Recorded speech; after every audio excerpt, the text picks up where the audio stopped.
এই দৃশ্য কিনা শেষে আমাকে দেখতে হলো, কিন্তু তবু আমার খুব জানতে ইচ্ছে করছে বাচ্চারা থলি ভর্তি মোহর অলংকার সব ছড়াতে ছড়াতে যাচ্ছে কেন, আর গোপালের হাত দুটোই বা ঘাট থেকে বেরিয়ে দুদিকে ঝুলছে কেন? মহারাজ, আর একটা ব্যাপার কি আপনি লক্ষ্য করেছেন? কি কি বলতো? গোপালের দেহ কারা কাঁধে করে নিয়ে যাচ্ছে?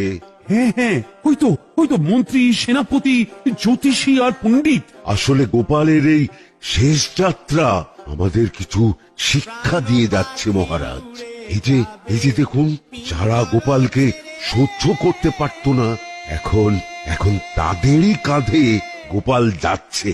তার মানে শেষ পর্যন্ত কেউই কারোর শত্রু থাকে না, সবাই মান অভিমান ভুলে কাঁধে কাঁধ মিলিয়ে পার করে দেয়। আর ওই যে মোহর আর অলংকার ছড়িয়ে যাচ্ছে, সেটাও বুঝিয়ে দেয় যে এই অর্থ, সমৃদ্ধি সবই ফেলে একসময় চলে যেতে হবে। দুটো খালি হাতও বুঝিয়ে দিচ্ছে খালি হাতেই আমরা সংসারে এসেছিলাম, আর খালি হাতেই আমাদের যেতে হবে।